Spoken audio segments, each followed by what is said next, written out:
Okay. கர்த்தருடைய நாமத்துக்கு மகிமை உண்டாவதாக. நாம் ஒரு வசனத்தை வாசித்து தேவனுடைய வார்த்தையை தியானிப்போம். கொலோசியர் 2ஆம் அதிகாரத்தில் 1ஆம் அதிகாரம் 2ஆம் வசனத்திலேருந்து 6ஆம் வசனம் வரைக்கும் வாசிங்க. கொலோசியர் 1, 2லேருந்து 6 வரைக்கும்.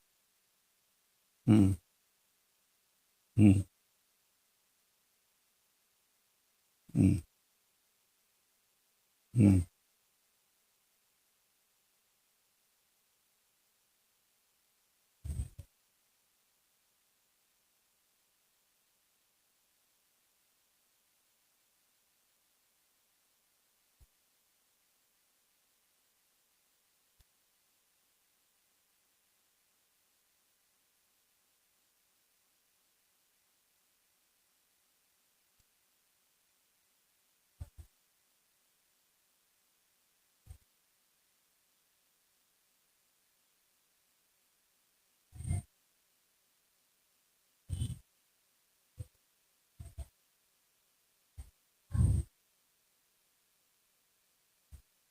பாருங்க, இங்கே அப்போஸ்தலனாகிய பவுல் என்ன சொல்கிறார் என்று சொன்னார். நீங்கள் அந்த 6வது வசனத்தை நம்ம படித்து பார்த்தோம்னா, அந்த நம்பிக்கையை குறித்து நீங்கள் முன்னமே சத்திய வசனமாகிய சுவிசேஷத்தினாலே கேள்விப்பட்டீர்கள். அந்த சுவிசேஷம் உலகமெங்கும் பரம்பி பலன் தருகிறது போல உங்களிடத்திலும் வந்து நீங்கள் அதை கேட்டு தேவ கிருபையை சத்தியத்தின்படி அறிந்து கொண்ட நாள் முதல் அது உங்களுக்கு பலன் தருகிறதாய் இருக்கிறது என்று சொல்கிறார். இந்த வேத வசனத்தை நீங்கள் படிக்கும்போது அது சும்மா அப்படி தொடர்ச்சியாக அப்படி காணாமல் படிச்சிங்கன்னா அது சரியாக அவங்களுக்கு புரியாது. அந்த வசனங்களை நாம் திரும்ப திரும்ப படிக்கணும். நான் இந்த 1ஆம் அதிகாரத்தை இந்த நாள் காலையில் 3 முறை திரும்ப திரும்ப அது வாசிக்கிறது நான் வாசித்தேன். என்று சொன்னால் நம்ம இது பலமுறை நாம் படித்தாலும் வேத வசனங்களை திரும்ப திரும்ப திரும்ப படிக்கும்போது உங்களுக்கு தேவன் அந்த இடத்துலேருந்து ஒரு செய்தி உங்களோட ஒரு வசனத்தில் ஒரு வார்த்தையிலேருந்து தேவனுடைய செய்திகள் அப்படி தானாக வந்து கொண்டே இருக்கும். பார்த்தீங்கன்னா அது நம்ம ஆத்மாவுக்கு பிரயோஜனமாக இருக்கும். அதனால் நீங்கள் வேதத்தை ஒழுங்காக வாசிக்கிறவங்களாக இருக்கணும். ஒருவேளை புரியாவிட்டாலும் பரவாயில்லைன்னு சொல்லிட்டு நீங்கள் வாசிக்க வாசிக்க வாசிக்க அது உங்களுக்குள்ளே போய் இருக்கும். அது ஏற்ற சமயத்தில் உங்களுக்கு பலன் தருகிறதா இருக்கும். அவர் இங்கே சொல்கிற பாருங்கள், அந்த நம்பிக்கையை குறித்து நீங்கள் முன்னே சத்திய வசனமாகிய சுவிசேஷத்தினாலே கேள்விப்பட்டீர்கள். சுவிசேஷத்தை எல்லாரும் கேள்விப்படுறாங்க. அந்த சுவிசேஷம் உலகமெங்கும் பரம்பி பலன் தருகிறது போல. அந்த பவுல் அப்போஸ்தலன் காலத்தில் சுவிசேஷம் உலகம் முழுவதும் பரவி அது பலன் தந்தது. இது இந்த ஏட்டு சுரக்காய் கறிக்கு உதவாது அப்படின்னு சொல்லுவாங்க. அதை மாதிரி ஒரு புக்கு அப்படின்னு நீங்கள் நினச்சிங்கன்னா உங்களுக்கு அந்த புக்கு அப்படி தான் இருக்கும். ஆனால் இந்த புக்கு ஒரு ஜீவனுள்ள புஸ்தகம். இதில் எழுதப்பட்ட வார்த்தைகள் எல்லாம் தேவனுடைய ஆவியினாலே எழுதப்பட்டிருக்கிறது. அவைகள் நமக்கு பிரயோஜனத்துக்கானது, நமக்கு உபதேசத்துக்கானது, கடிந்து கொள்வதற்கானது, சீர்திருத்தத்துக்கானது என்பதை நாம் புரிந்து கொண்டு அதை நீங்கள் வாசிக்க உங்களுக்கு அது சங்கீதக்காரன் சொல்லும்போது அநேகம் ஆயிரம் பொன்வெளியை பார்க்கிலும் நீர் விளம்பின வேதமே எனக்கு நலம் என்று சொல்கிறார். 110ஆம் சங்கீதத்தில் அப்படி சொல்கிறத நம்ம பார்க்க முடியும். பாருங்க, வேத புஸ்தகம் நான் அநேக கொள்ளை உடைமை கண்டுபிடிக்க பார்க்கலாம், உங்களுடைய வேதத்தில் நான் பிரியமாக இருக்கிறேன் என்று சொல்கிறார். ஜனங்கள் ஒன்றும் கொள்ளையெல்லாம் இல்லாத போது கொஞ்சம் தேடி பார்ப்பாங்க, ஏதாவது கிடைக்குமா, பொண்ணு கிடைக்குமா, பள்ளி கிடைக்குமா அப்படின்னு. பொண்ணு வெளியே வந்த உடனே இந்த புஸ்தகத்தை அங்கே தூர வச்சுருவாங்க. அதுக்கு பிறகு எனக்கு நிறைய வேலை இருக்குது, அந்த வேலையெல்லாம் செய்யணும் அப்படின்னு சொல்லிட்டு அவங்க போய் அவங்க வேலையை பார்ப்பாங்க. ஆனால் தாவீது ராஜா இஸ்ரவேலின் ராஜாவாக இருந்து கொண்டு அவர் அவருக்கு எவ்வளோ வேலை இருக்கும். அவர் ஆனால் சொல்கிறார், நான் 5 தடவை, ஒரு நாள் 5 தடவை நான் ஆண்டவரை தொழுது கொள்கிறேன் என்று சொல்றார். ராச்சாமங்களில் அவர் வந்து என் இருதயம் விழித்திருக்கிறது என்று சொல்கிறார். குறிப்பிட்ட ஜாமத்துக்கு முன்னாடியே நான் எழுந்திருந்து ஆயத்தமாகி உம்முடைய வார்த்தைக்காக காத்திருப்பேன் என்று சொல்கிறார். வசனத்தை நம்ம வாசிக்கும்போது அது நமக்கு இந்த வசனம் வந்து லோகாஸ் என்று சொல்லுவாங்க. அதாவது எழுதப்பட்ட வார்த்தைகள் லோகாஸ் என்று சொல்வார்கள். அது வந்து வாசிக்கும்போது ரேமாவாக மாற வேண்டும். ரேமா என்று சொன்னால் அது வந்து கிரீக் வேர்டு, இந்த 2 வேர்டும். அந்த வார்த்தை ஜீவனுள்ளதாக அந்த பைபிளில் இருந்து எழும்பி உங்களோட பேசுகிறது மாதிரி இருக்கும். நீங்கள் சொல்லுவீங்க, ஆண்டவர் என்னோட பேசினார் அப்படி. அப்போ அவங்க கேட்பாங்க, எப்படி பேசினார் அப்படின்னு சொல்லிட்டு கேட்பாங்க. வந்தாரா, ராத்திரி வந்தாரா, கனவுல வந்தாரா, தரிசனத்தை வந்தாரா?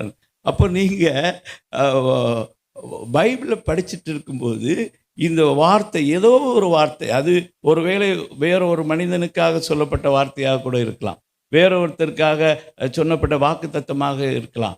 ஆனால் நீங்கள் படித்து கொண்டு வரும்போது திடீரென்று அந்த வார்த்தை உங்களோட எழும்பி நின்று பேசுகிறதாய் காணப்படும். அது பேசின உடனே உங்களுக்குள்ள ஒரு பெரிய மகிழ்ச்சி உண்டாகும். மகிழ்ச்சி உண்டாகி நீங்கள வந்து அப்படி சந்தோஷப்படுவீங்க. நான் வந்து வாலிபனாக இருக்கும்போது இன்ஜினியரிங் முடித்துவிட்டு சென்னைக்கு போய் நான் வேலை தேடிக்கொண்டு இருக்கிற காலத்தில் அப்படி எல்லா இடம் தேடிகிட்டே இருந்தேன். தேடிட்டு இருக்கும்போது ஒரு நாள் வந்து அந்த பைபிளை படிச்சுட்டு இருந்தேன். ஏசாயா தீர்க்கதரிசி புஸ்தகம் 43ஆம் அதிகாரத்தில் 19ஆம் வசனத்தில் நான் படித்து கொண்டு இருக்கும்போது அந்த வார்த்தை சொன்னது, முந்தினலை நினைக்க வேண்டாம், பூர்வமானலை நினைக்க வேண்டாம், நான் ஒரு புதிய காரியத்தை செய்கிறேன், வனாந்திரத்தில் தண்ணியும் அவாந்திர வெளியிலே ஆறுகளையும் உண்டு பண்ணுவேன் என்று ஆண்டவர் சொன்னார். அப்படி சொன்னால் அந்த வசனம் என்னோட பேசுன மாதிரி இருந்தது. அப்படியே எழும்பி ரூமில் ஒருத்தரில் நான் நல்ல டான்ஸ் ஆடி ஆண்டவர் என்னோட பேசிட்டார். உலகத்தில் எல்லா எம்ப்ளாய்மெண்ட் எக்ஸ்சேஞ்சிலையும் நோ வேக்கன்சி அப்படின்னு சொல்லிட்டு போர்டு போட்டிருந்தாலும் எனக்கு வந்து ஆண்டவர் வனாந்திரத்தில் தண்ணீரையும் அவாந்திர வெளியில் ஆறுகளையும் உண்டு பண்ணுகிறார். அப்படிப்பட்ட தேவன் இவர் அப்படின்னு சொல்லிட்டு எனக்கு வேலை நிச்சயமாக கிடைக்கும் அப்படின்னு சொல்லுன்னு. ஆனால் நான் வந்து வேலை செய்கிறதுக்காக தேவன் நான் அழைக்கலை, வேலை கொடுக்கறதுக்காக நினைச்சார். ஹல்லேலூயா. அநேகர் ஒரு நாள் 30 பேர் 50 பேர் வந்து வேலை செய்வாங்க எனக்கு கீழே. அவங்க பல சூப்பர்வைசர்கள் அப்படிலாம் வச்சு வேலைகளை நடப்பிக்கிற ஒரு ஆளாக தேவன் என்னை உயர்த்தினார். நான் வந்து வேலை தான் வேணும்னு சொன்னேன். உங்கள் சிஸ்டரும் அதே மாதிரி தான். அவங்க ஒரு சாட்சியாக இருக்கிறாங்க. அவங்க பல இடத்துல வேலையை பார்த்தாங்க. வேலையில் அவங்க குடும்பப்படுத்தி இந்த வேலையை விட்டுறலான்னு நினச்சிட்டு இருந்தாங்க.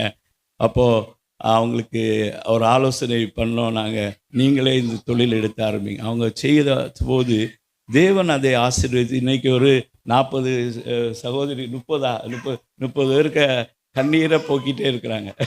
அவங்க வந்து நான் முதல் இயர் விழா நடத்தினாங்க. அதில் போனப்போ அந்த பெண்கள் எவ்வளோ சந்தோஷமாக வந்து சாட்சி பகிர்ந்தாங்க. நாங்கள் வேலை செய்த இடத்துல எங்களை கொடுமையாக எங்களை டார்ச்சர் தான் பண்ணுவாங்க, ஆனால் இங்கே வந்து நாங்கள் நிம்மதியாக வேலை செய்கிறோம். அப்படி ஆண்டவர் தேவ பிள்ளைகளை உயர்த்தும் போது நாம் நல்ல ஒரு அவருடைய ஃப்ரெண்ட்ஸாக இருந்து நம்ம வந்து வேலை வாங்கணும். அவங்களுக்கு வந்து உதவிகரமாக இருக்க வேண்டும். தேவன் வந்து அவர்களை ஆசீர்வதிக்கிறார். அவர் உங்கள் சபையில் தேவன் ஒரு சாட்சியாக அவங்கள எழுப்பி இருக்கிறார். பாருங்கள், நம்ம அதே மாதிரி தான் தேவன் நம்மை உயர்த்துவார். நம்ம வந்து இனி என்னால் இது செய்ய முடியாது அப்படின்னு நீங்கள் நினைக்கும்போது ஆண்டவர் சொல்லுவார், ஏன் நீ கவலைப்பட, நான் உன்னோடு கூட இருக்கிறேன், நான் உன்னை பலப்படுத்தி உனக்கு சகாயம் பண்ணுவேன், நான் உன்னை வலகரத்தால் தாங்குவேன் என்று சொல்லி ஆண்டவர் நமக்கு வந்து நம்ம பக்கத்தில் நின்று நமக்கு உதவி செய்வார். தேவன் வந்து எல்லாவற்றிலும் உதவி செய்கிறவர். அவர் வந்து நீங்கள் நினைக்கிறீங்க பிரசங்கம் பண்ணுறதுக்கும் இது பாட்டு பாடி ஆராதனை நடத்துறதுக்கும் மட்டும்தான் அபிஷேகம் கொடுப்பார் அப்படின்னு இல்லை. அபிஷேகம் பெற்ற தேவனுடைய பிள்ளைகள் அவர் எல்லாவற்றிலும் அவர்கள் சிறந்து விளங்குவார்கள். தேவன் நம்மை அப்படி தான் வைத்திருக்கார். நம்ம ஒவ்வொருவரும் நீங்கள் வந்து எனக்கு பிரசங்கத்தை கவனிச்சுட்டே வந்துனீங்கன்னா, நாங்கள் வந்து இங்கே வந்து நான் வந்து என்ன உயர்த்தி பேசுறதற்காக இல்லை. நான் வந்து நீங்கள் எவ்வளவு பெரியவங்க அப்படின்னு உள்ளது தான் வேதத்திலேருந்து நான் காட்டுறேன். பவுல் அப்போஸ்தலன் எனக்கு நான் பார்க்கும்போதெல்லாம் எனக்கு அப்படி தான் தெரியுது. பவுல் அப்போஸ்தலன் விசுவாசிகளாகிய தேவனுடைய பிள்ளைகள் தேவனுடைய பார்வையில் எவ்வளவு உயர்வானவர்கள் என்று சொல்கிறார். அவர் சொல்லும்போது, நீங்கள் தேவனுடைய பண்ணையும் மாளிகையுமாக இருக்கிறீர்கள், நாங்கள் உங்களுடைய வேலைக்காரராக இருக்கிறோம் அப்படின்னு சொல்லிட்டு 1 கொரிந்தியர் 3 நினைக்கிறேன், அதை வாசிங்க. 1 கொரிந்தியர் 3 அதை சொல்லுவார்.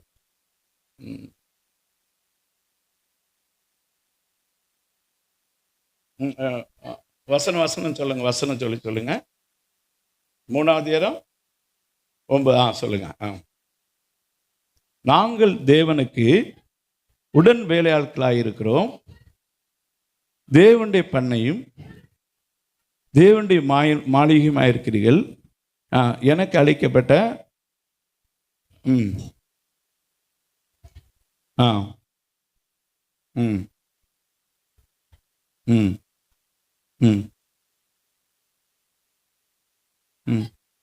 பாருங்க, பவுல் அப்போஸ்தலன் வந்து அங்கே ஒரு சிலர் சொல்கிறாங்க, நாங்கள் வந்து பவுலை சேர்ந்தவன், நாங்கள் கேபாவை சேர்ந்தவன், நாங்கள் அப்பல்லோவை சேர்ந்தவன் சொல்லும்போது பவுலுக்கு மனசில் அப்படி கோபம் கொண்டு வெகுண்டு எழுகிறார்.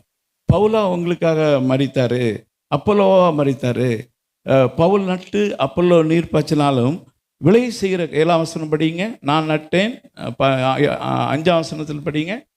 பவுல் யார், அப்பல்லோ யார்? கர்த்தர் அவனவனுக்கு அருளளிக்கப்பட்டபடியே நீங்கள் விசுவாசிகளுக்கு ஏதுவாயிருந்த ஊழியக்காரர்கள். நான் நட்டேன், அப்பல்லோ நீர் பாய்ச்சினால் தேவனே விளைய செய்கிறவர். அப்படி இருக்க நடுகிறனாலும் ஒன்றுமில்லை, நீர் பாய்ச்சிறனாலும் ஒன்றுமில்லை, விளைய செய்கிற தேவனாலே எல்லாம் ஆகும். இங்கே வந்து நீங்கள் ஒரு ஊழியக்காரரையும் பாஸ்டர் சொன்னார் அவங்க ஏமாத்துறானு அப்படின்னு. நீங்கள் வந்து ஊழியக்காரங்களை நம்பாதுங்க. நாங்கள் வந்து உங்களுக்கு உதவியராக இருக்கிறோம். ஆக்சுவலி வந்து பவுல் சொல்கிறாரு, நாங்கள் உங்கள் விசுவாசத்துக்கு அதிகாரியாக இராமல். 2 கொரிந்தியர் 1ஆம் அதிகாரம் 27ஆம் வசனம், 2ஆம் அதிகாரம் 27ஆம் வசனம் படிங்க, வாசிங்க. ஆமாம், 1ஆம் அதிகாரம் 24ஆம் வசனம் வாசிங்க. உங்கள் விசுவாசத்திற்கு நாங்கள் அதிகாரியாயிராமல் உங்கள் சந்தோஷத்திற்கு சகாயராக இருக்கிறோம். இன்னைக்கு சில ஊழியக்காரங்க விசுவாசிகளுக்கு பெரிய பாஸ் மாதிரி பிஹேவ் பண்ணுறாங்க. நம்ம வந்து பாஸ் கிடையாது. நம்ம வந்து ஒரு லீடர் வச்சுருக்கான். லீடர் அவன் வந்து வாழ்ந்து விட்டு அவன் செய்கிறத நீங்கள் செய்யும்படி செய்வான். ஆனால் பாஸ் என்ன செய்வார்னா எப்போவுமே சேரில் உட்காந்துட்டு ஆர்டர் போட்டுகிட்டே இருப்பார். அவர் ஒன்றும் செய்ய மாட்டார். அவருக்கு காரை திறந்துடணும், பேக்கை தூக்கணும். பரவாயில்ல, நம்ம வந்து ஒரு ஆளுக்கு பேக் தூக்குறதும் அதெல்லாம் கார் தூக்கணும். அதே மாதிரி நம்மளும் ரெடியாக இருக்கணும். கார் திறந்து விடு ஒரு ஆள், அந்த மனத்தாழ்மை இருக்கணும். இயேசு கிறிஸ்துக்கு அந்த மனத்தாழ்மை இருந்தது. அவர் சொன்னார் வந்து நான் சாந்தமும் மனத்தாழ்மை. அவர் சொன்னார், அவரும் அப்படி தான் பண்ணார். நீங்கள் இயேசு கிறிஸ்துவ பாருங்கள், அவர் என்ன சொன்னார்? பந்தி இருக்கிறவர்கள் பெரியவரா, பந்தி விசாரிக்கிறவன் பெரியவரா அப்படி கேள்வி எழுப்பி சொன்னார், நான் உங்கள் மத்தியிலே பந்தி இருக்கிறவனாக இல்லை, பந்தி விசாரிக்கிறவனாக இருக்கிறேன். நான் வந்து உங்களுக்கு பணிவிடை செய்கிற வேலைக்காரனாக வந்திருக்கிறேன். எவ்வளவு தாழ்மை பாருங்க. இந்த தாழ்மை இன்னைக்கு ஊழியக்காரங்கள்ட்ட இருக்குதா? நமக்கு சகாயம் வேணும் போது மற்றொருவர்கிட்ட நம்ம உதவி கேட்டு வாங்கிக்கிறது நல்ல செய்யலாம். அதே நேரம் நம்மளும் உதவி செய்யறதுக்கு ஆயத்தமாக இருக்கணும். எனக்கு தகுதி இல்லாத வேலையை இனி ஒருத்தன் செய் என்று நம்ம சொல்லக்கூடாது. எனக்கு தகுதி இல்லை, நான் வந்து இந்த ஷூவை பாலிஷ் போடுறதுக்கு தகுதி இல்லை, நான் எனக்கு பெருமைக்கு, எனக்கு படிப்புக்கு, எனக்கு அந்தஸ்துக்கு இந்த ஷூவை பாலிஷ் போட வேணுமா அப்படின்னு சொல்லிட்டு என்னை பார்த்து சொல்லாமா? கிடையாது. இயேசு கிறிஸ்துட்ட நம்ம அப்படி சொன்னோன்னா அவர் வந்து தாழ்மையாக எடுத்து அந்த ஷூ எடுத்து நல்லா க்ளீன் பண்ணி நல்லா பாலிஷ் போட்டு நமக்கு வச்சுருப்பார். இது போதுமா இல்லை இன்னும் ஒரு ஷூ கூட பாலிஷ் பண்ணட்டுமான்னு கேட்பார். அவ்வளவு தாழ்மையான தேவனை நம்ம ஆண்டவர் அப்படி நான் அவரை குறித்து நீங்கள் எவ்வளோ வியக்கலாம் தெரியும். அவர் தாழ்மைக்கே அவரை வியக்கலாம். நமக்கு வந்து லக்கிலி நமக்கு வந்து இந்த ஒரு ஆண்டவர் கிடைச்சார். நமக்கு கிடைச்ச ஆண்டவர் வந்து அண்ட சராசரத்துக்கு அதிபதி. அவர் எப்படிப்பட்டவனா ரொம்ப ஒரு ஆட்டுக்குட்டியை போலப்பட்டவர். அதனால தான் அவர் சொன்னாங்க, உலகத்தின் பாவத்தை சுமந்து தீர்க்கிற தேவ ஆட்டுக்குட்டி அப்படின்னு சொன்னார். அவர் சொன்னார், ஆவியில் எளிமை உள்ளவர் பாக்கியவான்கள், அவர்கள் தேவனுடைய ராஜ்யத்தில் பிரவேசிப்பார்கள். ஆவியில் பரலோகத்தில் இருக்கிற அந்த தேவன், ஒருவேளை நான் நினச்சி பார்த்தேன், இந்த சாத்தான் வந்து அவரை ஜெயித்துட்டு அவன் இப்போ யூனிவர்ஸுக்கு தலைவனாயிருந்தா நம்ம கதி என்ன ஆயிருக்கும்? நம்மளை ஆடிச்சு தொலைச்சி உரிச்சு கட்டிடுவான். புரியுதா? அவன் தலைவனாக ட்ரை பண்ணான். ஆண்டவர் அவனை உடனே கீழே தள்ளி விட்டார். அவன் மட்டும் தலைவனாகி ஆஃப்டர் நம்ம பாடு என்ன ஆயிருக்கும்? இன்னைக்கு ஒரு விதத்தில் சில இடத்துல வேலை செய்கிறவங்க அந்த எஜமானுக்கு அவன் எஜமான் அப்படின்னு சொல்லிட்டு என்ன கொடுமைப்படுத்துகிறாங்க. ஆண்டவர் சபைக்கு சொல்கிறாரு, மந்தையை இருமாப்பாய் ஆளாதிருங்கள். 1 பேதுரு 5ஆம் அதிகாரம் வசனத்தை பாருங்கள். 5ஆம் அதிகாரம் 2ஆம் வசனமா 1ஆம் வசனத்தை வாசிங்க. ம் ம்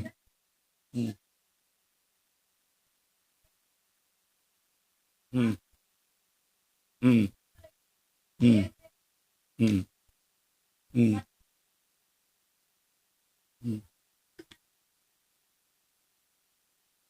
ம்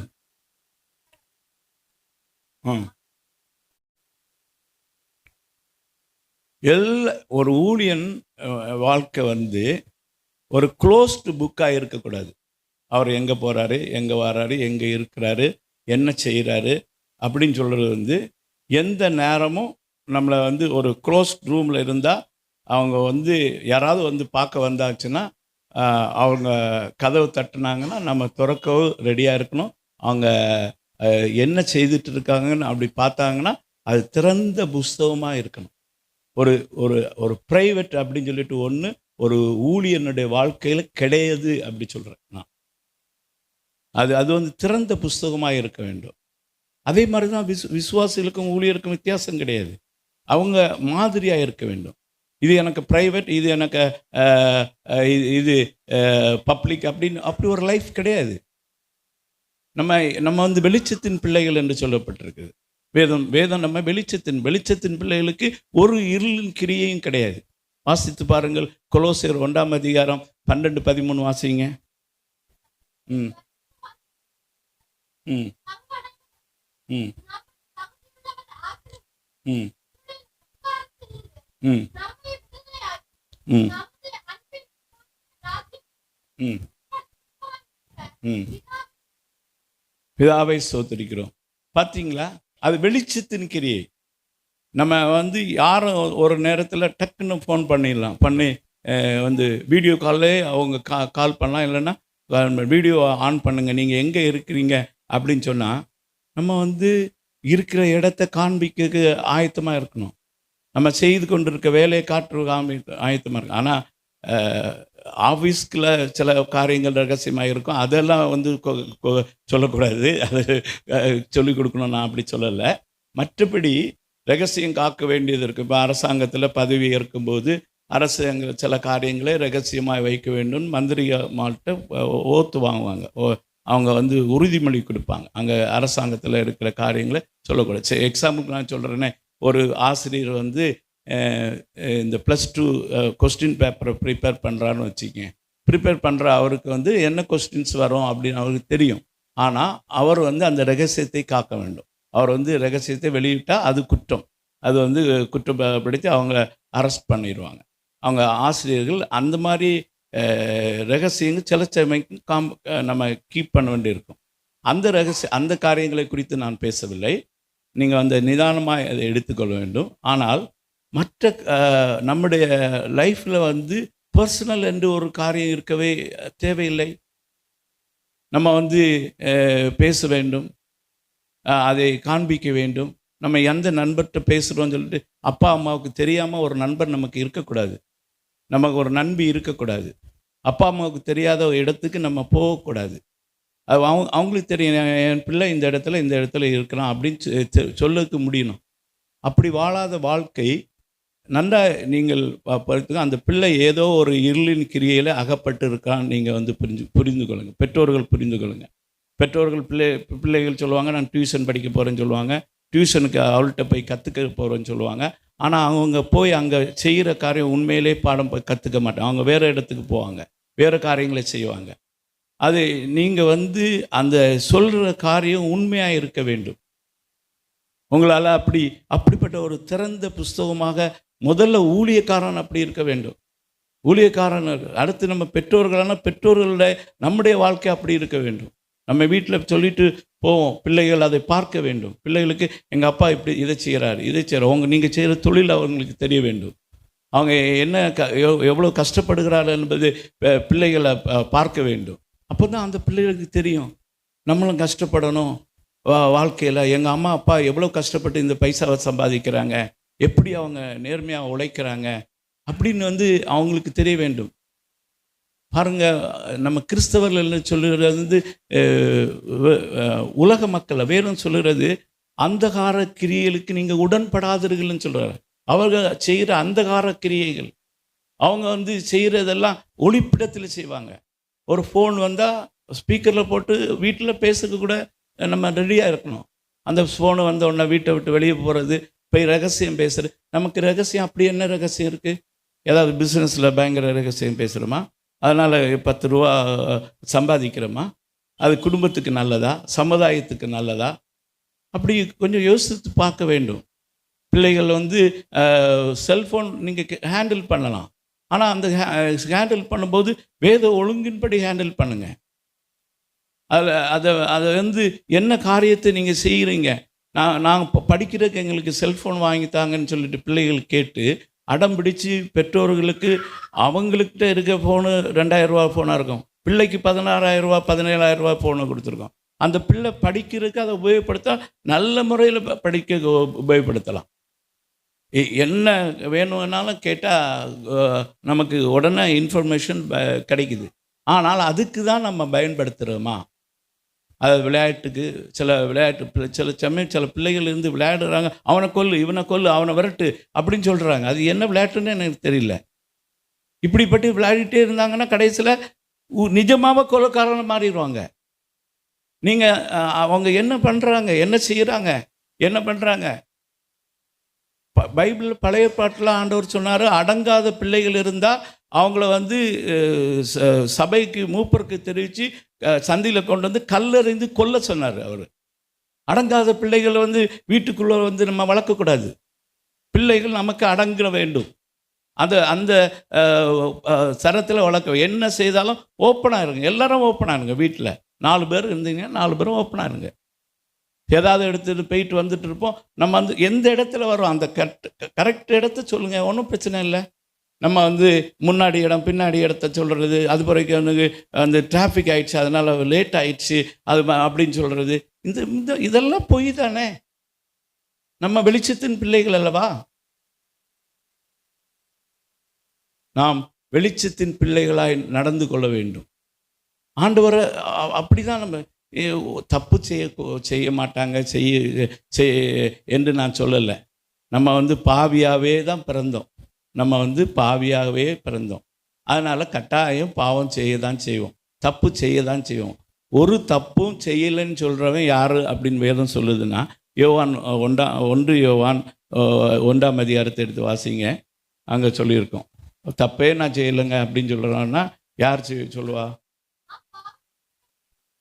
நாம் பாவம் செய்யவில்லை என்போமானால் நாம் அவரை பொய்யராக்கிறவராக இருக்கிறோம், அவருடைய வார்த்தை நமக்குள் இராது. பார்த்தீங்களா? அவன் வந்து நமக்கு பாவம் இல்லை என்று சொல்லுவோமானால் நம்மை நாமே வஞ்சிக்கிறவர்களாக இருப்போம். நம்ம கையில் தெரியாமல் எடுப்போம், ஒரு டக்குன்னு ஒரு கிளாஸ் உடைஞ்சிரும், அதை ஒருத்தரும் காணாமல் அப்படி தூக்கி வச்சுட்டு போகிறதில்ல. அது உடஞ்சிருச்சின்னு சொல்லுங்கள், திட்டுவாங்க, சிலர் திட்டுவாங்க, திட்டட்டும், அடித்தாலும் அடிப்பாங்க, அடிக்கட்டும் அப்படின்னு சொல்லிட்டு நம்ம உண்மையே சொல்லணும். கிளாஸ் உடைச்சிட்டேன்பா, இதை தப்பாக பண்ணிட்டேன்ப்பா அப்படி சொல்கிறதுல ஒன்றும் தப்பு. உங்கள் அப்பா அம்மாவை விட உங்களை நேசிக்கிறவங்க உலகத்தில் யாருமே இருக்க மாட்டாங்க எனக்கு தெரிஞ்சு. ஒரு ஃப்ரெண்டு தான் உங்களுக்கு ரொம்ப நேசிக்கிற மாதிரி தெரியும். அப்படி எனக்கு வயசில் சொல்கிறேன், அப்படி ஒரு ஃப்ரெண்ட்ஸுமே எனக்கு இல்லை. எனக்கு நண்பர்கள் எனக்கு நிறைய இருக்கிறாங்க. அப்படிப்பட்ட நண்பர்கள் எனக்கு கிடைக்கல உலகத்தில். எனக்கு கிடைச்ச ஒரு நல்ல நண்பர் இயேசு கிறிஸ்து மட்டும்தான். அவர்கிட்ட மட்டும்தான் நான் எல்லாவற்றையும் திறந்து சொல்ல முடியுது. அவர் எல்லாவற்றிலையும் எனக்கு உதவி செய்கிறார். நீங்கள் கெட்டு போகாதுங்க. அதுக்கு அடுத்து பார்த்தோன்னா நம்ம அப்பா அம்மா தான் நம்மளை நேசிப்பாங்க. மற்ற யாரும் நம்ம நேசிக்கிற மாதிரி சொல்கிறது, மற்றவர்கள் அனைத்துவரும் நம்மளை நேசிக்கிறல அவங்க ஏதோ ஒரு சுயநலம் இருக்கும். ஆனால் தாய் தகப்பன் எந்த விதமான சுயநலம் இல்லாதபடி தியாகமாக அன்பு கூறுவார்கள். அதனால் எல்லா தாய் தகப்பனை நான் சொல்ல முடியாது. சில சுயநலவாதிகள்லாம் இருக்கிறாங்க, சாத்தானுக்கு செவி கொடுக்குறவங்க, சாத்தானுடைய போதனைக்கு கீழ்ப்படுகிறவங்க. அவங்க பிள்ளைகளை தங்களுக்காக வளர்ப்பாங்க. ஆனால் தேவனுக்காக வளர்க்குற எந்த ஒரு பெற்றோர்களும் அவங்க அந்த பிள்ளை நல்லா இருக்கணும் அப்படின்னு தான் அவங்க செய்கிறாங்க. அதனால் அப்பா அம்மாகிட்ட சொல்லாமல் எந்த பிள்ளைகளும் நீங்கள் தயவுசெய்து வெளியில் போகாதுங்க. மற்றவர்களோடு கூட நேரத்தை செலவு பண்ணாதுங்க. உங்கள் அப்பா அம்மாவிட்ட சொல்லிட்டு போங்க. போய் பார்க்கலாம், நல்ல நண்பன். அந்த நண்பன் கர்த்தரை மதிக்கிறவனா இருக்கணும். நீங்கள் பழகுற பிள்ளைகள் கர்த்தரை மதிக்கிறவங்களாக, கர்த்தருக்கு கீழ்ப்படுகிறவங்களாக, கர்த்தருக்கு பயந்து நடக்கிறவங்க இருந்தால் பெற்றோருக்கு ஒரு நிம்மதி இருக்கும். பையன் ஒரு நல்ல பையன் கூட தான் பழகுறான், அவன் கர்த்தருக்கு, அவன் என் பையன் தப்பு செய்தாலும் அவன் தப்பு செய்யக்கூடாதுன்னு சொல்லி அவனுக்கு கொடுப்பான். அப்படி பிள்ளைகள் இந்த நாட்களில் ரொம்ப குறைவாக இருக்கிறாங்க. சபைக்கு வர பிள்ளைகள் கூட அப்படி இப்போ இல்லை. அநேகர் நம்ம கூட வராங்க, எங்கள் பெற்றோர்கள் வர சொல்கிறாங்கன்னு சொல்லி வந்திருப்பாங்க. எல்லாரும் நமக்கு மதம் 2 மணி நேரம் ஒரு வாரத்தில் கடவுளுக்கு சமூகத்தில் போனால் போதும்னான்னு சொல்லிட்டு, அதனால் நம்ம 2 மணி நேரம் ஏதாவது உட்காந்துட்டு போயிடுவோம் அப்படின்னு. என்ன மாதிரிப்பட்ட பிரசங்கியாரை நிறைய பேர் விரும்ப மாட்டாங்க. நான் விரும்பாவிட்டாலும் நான் சத்தியத்தை சொல்ல வேண்டியது என்னுடைய கடமையாக இருக்குது. நல்ல காரியத்தை நான் சொல்ல வேண்டியது என்னுடைய கடமையாக இருக்குது. அது உங்களுக்கு பிரயோஜனமாக இருக்க வேண்டும். எனக்கு பிரயோஜனத்துக்கு நான் உங்கள்கிட்ட போதிக்கிறேன். நானும் உங்களை நீங்கள் என் கூட இருந்து பார்த்தீங்கன்னா இவரா இப்படி இருக்க அப்படி சொல்லுவீங்க. அப்படிலாம் சில சமயத்தில் நான் பிஹேவ் பண்ணுவேன். ஆனால் நீங்கள் கர்த்தரை நம்புங்க அப்படின்னு சொல்கிறேன். நீங்கள் வர பின்பற்றுங்க அப்படி சொல்கிறேன். அருமையான தேவனுடைய பிள்ளைகளே, நம்ம எந்த மனுஷனையும் நம்பி மோசம் போக வேண்டாம். நீங்கள் சத்தியத்தின்படி அந்த வசனத்தை திருப்பி வாசிங்க. அதைப்படி நீங்கள் ஃபாலோ பண்ணிங்கன்னா அது என்ன செய்யுமா, பலன் தரும். வாசிங்க, 7ஆவது வசனம் வாசிங்க. கொலோசியர் 1. ம் ம் ம் ம் ம் ம் ம் ம் ம் ம் தேவ கிருபையை சத்தியத்தின்படி அறிந்த நாள் முதல் அது உங்களுக்குள்ளும் பலந்தது. பாருங்க, வார்த்தையை நல்லா கவனிங்க. சத்தியத்தின்படி அதை அறிந்த நாள் முதல் அது உங்களுக்கு பலன் தரும். அது ஒவ்வொரு நாளும் பலன் தருகிறது. பாருங்க, சில செடிகளை போனாச்சுன்னா அது டெய்லி நமக்கு காய் கொடுக்கும், அது கனி கொடுக்கும், அது பலன் தந்து கொண்டே இருக்கும். அதே போல் ஆண்டவர் சொல்கிறாரு, தேவனுடைய பிள்ளைகள் பலன் கொடுக்கிறவளாக இருக்க வேண்டும். அதுக்கு அவர் சொன்னார், என்ன சொன்னார்? இந்த 2 மணி நேரம் ஆண்டவர்கிட்ட சமூகத்தில் இது போதும்பா அப்படின்னு நினச்சிங்கன்னா அது உங்களுக்கு பலன் தராது. அவர் சொன்னார், நான் திராட்சை கொடி, நீங்கள் செடி, நீங்கள் கொடிகள் அதில் நிலைத்திருந்தால் அது கனி கொடுக்கும். அது தானாய் கனி கொடுக்காது. அது அது நிலைத்திருந்தால் தானாய் கனி கொடுக்கும். ஒருத்தரும் உங்களை சொல்ல வேண்டாம். தேவனோடு கூட நம்ம எப்பவும் அது ஆண்டவர் அதனால தான் சொன்னார், நீங்கள் தேவனுடைய ஆலயம். தேவனுடைய ஆலயம் என்று சொல்கிறது நம்ம தான் தேவனுடைய ஆலயம். தேவன் உங்களுக்குள்ளே வாசமாக இருக்கிறார். கொலோசியர் 1 அதிகாரம் 27 வசனம் வாசிங்க. ம் ம் ம் ம் ம் ம் ஓ பாருங்க, கொலோசையர்ல சொல்ல, மகிமை நம்பிக்கையாக கிறிஸ்துவானவர் உங்களுக்குள் இருக்கிறார். இந்த வசனத்தை நீங்கள் இந்த நாள் முழுவதும் தியானிங்களே. இன்னும் ஒரு 5 நிமிஷம் 10 நிமிஷத்தில் நம்ம முடிக்க போகிறோம். முடிச்சாச்சுன்னா நீங்கள் வந்து இந்த வசனத்தை உங்கள் மனசுக்குள்ள, மகிமை நம்பிக்கையாக கிறிஸ்துவானவர் உங்களுக்குள்ளே வாசம் பண்ணுகிறார். அதுதான் ரகசியம். உங்களுக்கு வந்து வேற ஒரு ரகசியம் கிடையாது. இதை நீங்கள் புரிஞ்சு கொண்டீங்கன்னா அது உங்கள் ரகசியம் அல்ல, அது உங்களுக்கு புரிஞ்சிடுச்சு. அது புரியாமல் இருக்குது, அநேகருக்கு புரியவில்லை. ஆண்டவர் வந்து இந்த கோயில் இருக்கிறார் அப்படின்னு நினைக்கிறேன். அவர் உயிருள்ள தேவன். அவர் வந்து கற்களால் கட்டப்பட்ட இடங்களில் அவர் வந்து வாசமாக இருக்க மாட்டார். இதை வந்து ஜெப வீடு அப்படின்னு சொல்கிறார். நம்ம எல்லாரும் இந்த இடத்துல கூடி வரும்படிக்கு நமக்கு ஆண்டவர் ஒரு ஜெப வீடை கொடுத்துருக்கிறார். இங்கு வந்து வருகிற நம்ம தான் ஆண்டவரை சுமந்து வருகிறோம். நமக்குள்ள அவர் இருக்கிறார். நம்ம இங்கே கூடி வர்றதுனா போது ஒரு காரியம் கூட நடக்கும். அவர் நம்ம நடுவில் வருவார். நமக்கு உள்ள மட்டுமில்லை, நம்ம மத்தியில் வந்து உலாவுவார். அந்த அனுபவம் வித்தியாசம். அதனால் சபை கூடி வருதலை நம்ம விட்டுவிடக்கூடாது. சபைக்காக கூடி வர வேண்டும். அது வாரத்தில் ஒரு நாள் கூடி வரல, அவங்க தினந்தோறும் கூடி வந்தால். வாசியுங்கள் அப்போஸ்தலர் நடபடிகள் 1ஆம் அதிகாரம் 47ஆம் வசனம் வாசிங்க.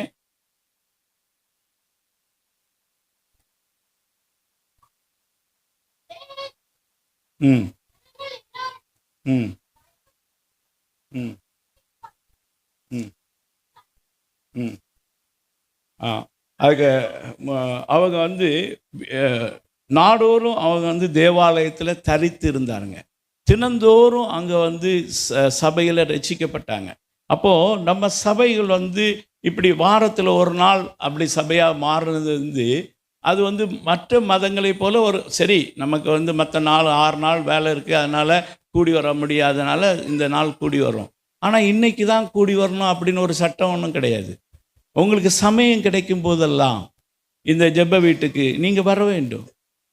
நீங்கள் ஒரு 4 பேரோ 5 பேரோ 2 பேரோ கூடி ஜெபிக்க வேண்டும். கூடி வேதத்தை ஆராய வேண்டும். வேதம் இப்படி சொல்லுதே என்று சொல்லி நீங்கள் வந்து அதை புரிந்து கொள்ள வேண்டும். பெண்கள் தனியாக வரலாம், வாலிபர்கள் தனியாக வரலாம், முதியோர்கள் வரலாம். எப்போவுமோ நம்ம இந்த கட்டிடத்தை பயன்படுத்த வேண்டும். பயன்படுத்தி முடிஞ்சால் சபையாக முழுவதுமாக நம்ம கூடி வர வேண்டும். நமக்கு சமயம் வாய்க்கும் போதெல்லாம் ஆதி சபை அனுதினமும் கூடினது. இந்த ஒரு நாள் கூடி வந்து ஒரு 2 மணி நேரம் செயல்படுறதுனால நமக்கு ஒரு பெரிய காரியத்தை நம்ம, ஆனாலும் நமக்குள்ளேயே தான் தேவன் இருக்கிறார். ஆமாம், தனிப்பட்ட முறையில் தேவனோடு கூட நம்ம சம்பாஷிக்கிறவர்களாக, நம்ம பேசுகிறவர்களாக நம்ம கூட இருக்கிறோம். அப்படி இருக்கிறவங்க தானாய் கனி கொடுப்பார்கள். கனியை இங்கே சொல்லுகிறார், இந்த சத்தியத்தின்படி அவர் வசனத்தை அறிந்து கொண்ட நாள் முதல் அது உங்களுக்குள் பலன் செய்கிறது. அது டெய்லி அது வந்து கனி கொடுக்கும். இங்கே ஒரு நாள் சாட்சி சொல்லுறது அதோட முடிஞ்சு போகுது. அல்லனா சிலருக்கு சாட்சி சொன்னால் அந்த 1989 அப்படி சொல்லிட்டு அன்னைக்கு உள்ள சாட்சி சொல்லுவாங்க, இல்லை 1995 உள்ள சாட்சி சொல்லுவாங்க. நேற்று தினத்தில் கர்த்தர் நமக்கு என்ன செய்தார், இன்று கர்த்தர் என்ன செய்து கொண்டு இருக்கிறார், நம்ம வந்து எப்படி பலன் கொடுக்குறோம், கனி கொடுக்குறோம் அப்படின்னு சொல்லிட்டு நம்ம புதுசாக சாட்சி சொல்ல வேண்டும். புதுசாக கர்த்தருடைய அது பலன் தருகிறதுன்னு சொல்கிறாரு. பார்த்தீங்களா? இனி ஒரு கேட்டகரி அப்படி நம்ம பிரிச்சிடும். பரிசுத்தவான்கள் சொல்கிறது வந்து ஒன்லி இந்த ஊழியம் செய்கிறவங்க தான் பரிசுத்தவான்கள். ஒரு கூட்டம், ஒரு சபையே இந்த உலகத்தில் இருக்குது. அவங்க பரிசுத்தவான்கள் சொல்லிட்டு அழைக்கிறது அவங்க அந்த ஊழியம் செய்கிறவங்க மட்டும்தான். விசுவாசிகளை வந்து பரிசுத்தவான்கள் அவங்க நம்புகிறாங்களோ என்ன தெரியல. ஆனால் வேதம் வந்து சொல்கிறது வந்து நம்ம அதான் சத்தியத்தின்படி நீங்கள் அறியணும். நீங்கள் இதை படித்து அறிஞ்சு கொண்டீங்கன்னா அப்படி தானே பிரதர், ஒரு 2 கேட்டகரியாக இதில் எழுதியிருக்கு, அதில் என்ன தப்பு இருக்குது? அவங்க வந்து வேற கேட்டகரி, நம்ம வேற கேட்டகரி, அவங்க உயர்ந்த ஜாதி, நம்ம தாழ்ந்த ஜாதி. அப்படி வந்து நம்மளே நம்ம பிரித்து கொள்கிறோம். இங்கே தேவன் அப்படி ஒருவரும் பிரிக்கலாம். இயேசு கிறிஸ்து அவர் நம்முடைய சகோதரர் என்று எழுதப்பட்டிருக்கு. வேலையில் வித்தியாசம் இருக்கும், நான் இல்லைன்னு சொல்லலை.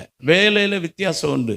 வேலை அப்போஸ்தலர் இருக்காங்க, தீர்க்கதரிசிகள் இருக்காங்க, போதர் இருக்காங்க, மேய்ப்பர் இருக்காங்க, கார்பெண்டர் இருக்காங்க, பிளம்பர் இருக்காங்க, எலக்ட்ரிஷியன் இருக்காங்க, இன்ஜினியர் இருக்காங்க, டாக்டர் இருக்காங்க. இப்படி வேலை செய்கிறது வேலையில் வித்தியாசம் இருக்குது. ஆனால் நம்ம எல்லாருமே பரிசுத்தவான்கள் தான். ஹல்லேலூயா. இதை நீங்கள் புரிந்து கொள்ளணும். இந்த பரிசுத்தவான்கள் நீங்கள் அப்படின்றதை நீங்கள் ஏற்றுக்கொள்ள வேண்டும். நான் உங்களுக்கு இனி சில காரியங்களை போதிக்கலாம் அப்படின்னு நினைக்கிறேன். நான் அடிக்கடி இங்கே வர்றதுனால பிரசங்கம் பண்ணுறதுல பிரயோஜனம் இல்லை. ஹல்லேலூயா. நான் போதனையாக கொடுக்கலாம் அப்படின்னு நினைக்கிறேன். போதனை சொல்லி போதிக்கிறதுக்கும் பிரசங்கத்துக்கும் வித்தியாசம் இருக்குது. பிரசங்கம் பண்ணிட்டு போயிடுவோம். அது யாருக்காவது அங்கங்கே விடும். அது யார் எடுத்துக்கொள்வாங்க, அவங்களுக்கு பிரயோஜனமாக இருக்கும். ஆனால் தேவன் சீசர்களுக்கு போதித்தார். அவர் பிரசங்கம் பண்ணல, பிரசங்கம் பப்ளிக்கில் பண்ணார்.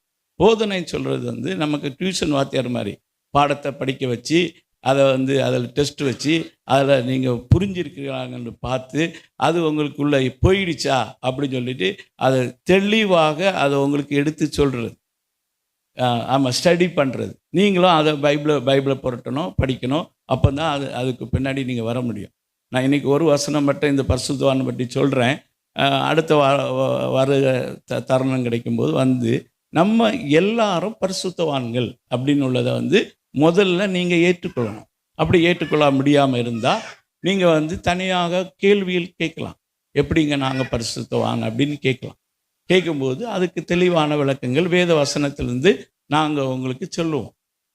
சரி, ஒரு வசனம் யார் பரிசுத்தவான்கள்? யாராவது ஒரு ஆள் எனக்கு ஒரு பதில் சொல்ல முடியுமா? நீங்கள் வேதத்தில் பரிசுத்தவானுக்கு பைபிளே ஒரு டெஃபினிஷன் கொடுக்கும். பைபிள் டெஃபினிஷன் எங்கே இருக்குது?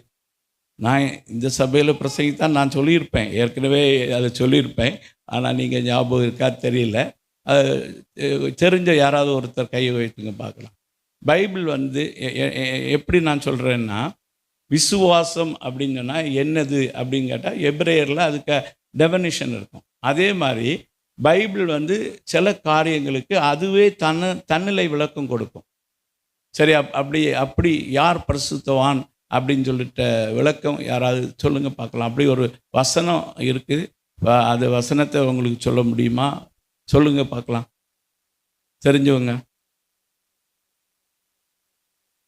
ஒரு 1000 ரூபா கொடுக்குறேன்னு அனௌன்ஸ் பண்ணலாமா பரிசு?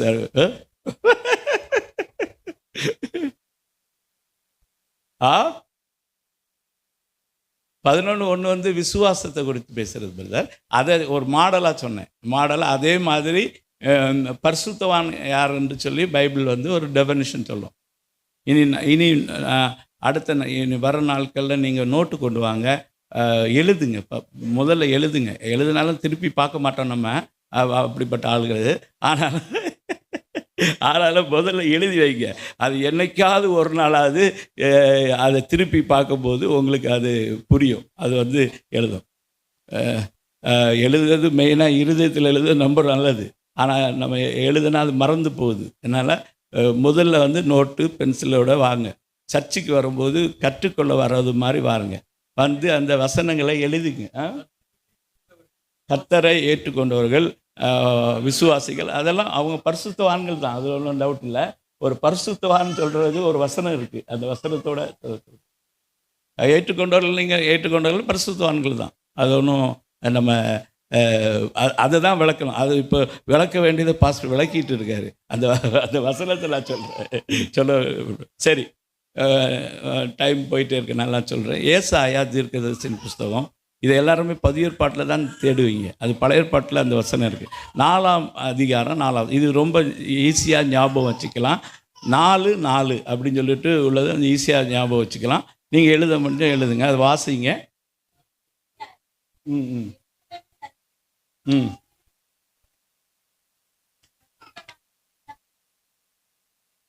எல்லாரும் இன்னைக்கு நான் சொல்லியிருக்கேன், நீங்கள் மறக்க மாட்டீங்களா? மறக்க மாட்டோன்னு சொல்லுங்கள, ஒரு அல்லையிலே சொல்லுங்க. அல்லேலூயா. ஹல்லேலூயா.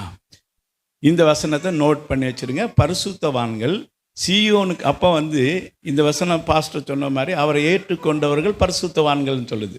ஏற்றுக்கொண்டவர்களுக்கு பேரை தேவன் என்ன செய்கிறாரு? ஜீவ புஸ்தகத்தில் எழுதுகிறார். ஜீவ புஸ்தகத்தில் உங்கள் பேர் எழுதியிருக்குன்னு எத்தனை பேர் நம்புறீங்க? அவங்கெல்லாம் கையை வைத்துங்க பார்ப்போம். கை நல்ல நல்ல உயரணும். நீங்கள் கீழே போடுங்க. நீங்கள் அதை கண்டுபிடிக்க ஒரு விஷயம் இருக்குது. அதுபடி கண்டுபிடிக்கலாம். ஜீவ புஸ்தகத்தில் உங்கள் பேர் இருக்கா இல்லையா அப்படின்னு யாராவது யாராவது இருக்கீங்களா? ஜீவ புஸ்தகத்தை யாரும் இல்லை. சொப்பனத்தில் நான் பார்க்கல. இல்லை போ வீட்டுக்கு போகும்போது பார்க்க, அங்கே போகும்போது பார்க்கலான்னு இருக்குங்களா? சரி, நம்ம ஜீவ புஸ்தகத்தில் நம்ம பேர் இருக்குதுன்னு உள்ளதை நம்ம உறுதிப்படுத்தி கொள்ள முடியும். அதை குறித்தெல்லாம் நான் உங்களுக்கு இனி ஒரு நாள் பிரசங்கிக்கிறேன். இன்றைக்கி இந்த ஒரு வசனத்தை நீங்கள் நோட் பண்ணி வச்சுடுங்க. நான் யார் மறக்கக்கூடாது. நான் அடுத்த வாரம் வரும்போது, எப்போ வருவோன்னு தெரியாது, அப்போ வரும்போது நான் கேட்பேன், நான் என்ன பிரசங்கம் பண்ணேன் நீங்கள் அப்படி சொல்லும்போது நீங்கள் இந்த வசனத்தை எல்லாம் செய்யணும், சொல்லணும். சரியா? சொல்லுவீங்களா? எல்லோரும் படித்து வச்சுருங்க. நம்ம எல்லாரும் பரிசுத்தம். அன்றைக்கி ஒரு தாட்டை நீங்கள் ஏற்றுக்கொள்ள முடிந்தாலும் முடியாட்டாலும் நீங்கள் அதை தெரிஞ்சிருக்கீங்க. முடிஞ்சவங்க ஏற்றுக்கொள்ளுங்க, முடியாதவங்க ஏற்றுக்கொள்ள வேண்டாம். அதை கொஞ்சம் இதில் உங்கள் பீரோவில் போட்டு வைங்க, உங்கள் மனசில் ஒரு ஓரத்தில் போட்டு வைங்க. நம்மளை பரிசுத்தவான்னு சொல்லியிருக்காரு, இது உண்மையா அப்படின்றத நம்ம இனி வர நாட்களில் நம்ம ஆராய்ந்து பார்ப்போம். சரியா? இப்போ கண்களை மூடி நம்ம ஜெபம் பண்ணுவோம். அன்பின் பிதாவே, உம்மை நன்றியோடு ஸ்தோத்திரிக்கிறோம் ஆண்டவரே. இந்த நேரத்திலும் அப்பா உம்முடைய பிள்ளைகளோடு கூட தேவனுடைய வார்த்தைகளையும் சில ஆலோசனைகளையும் பகிர்ந்து கொள்ளும்படி கர்த்தர் கிருபை கொடுத்தீரே, அதற்காக உம்மை நன்றியோடு ஸ்தோத்திரிக்கிறோம் ஆண்டவரே. யார் பரிசுத்தவான் என்பது காரியத்தை எங்களுக்கு ஒரு தெளிவு உண்டாகட்டும் அப்பா. சபைக்கு முழுமாக நாங்கள் ஒரு அறிவு உண்டாகட்டும்.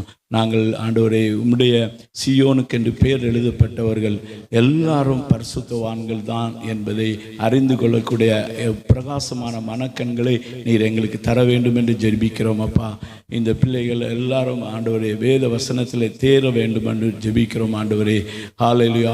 அவர்களுக்கு என்ன ஊழியம் என்பதை அறிந்து கொண்டு, என்ன வேலை என்பதை அறிந்து கொண்டு, அதை பரிசுத்த ஆவியானவரிடத்தில் பலனை பெற்று கிருபையை பெற்று ஆண்டவரே அதை செய்து முடிக்கத்தக்கதாக ஒவ்வொருவரின் திராணி உள்ள மாற்றும் ஆண்டவரே. மலையின் மேல் இருக்கிற பட்டணம் அது மறைந்திருக்க மாட்டாது என்று சொன்னீர் ஆண்டவரே. இந்த பிள்ளைகள் ஆண்டவரே உம்மால் வெளிச்சமானவர்கள் அப்பா.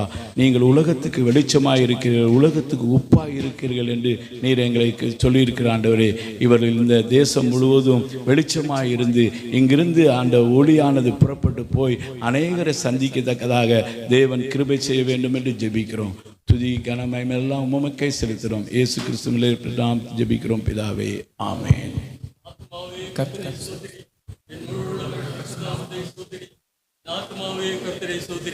அவர் செய்த சகல உபகாரங்களையும் மறவாதே.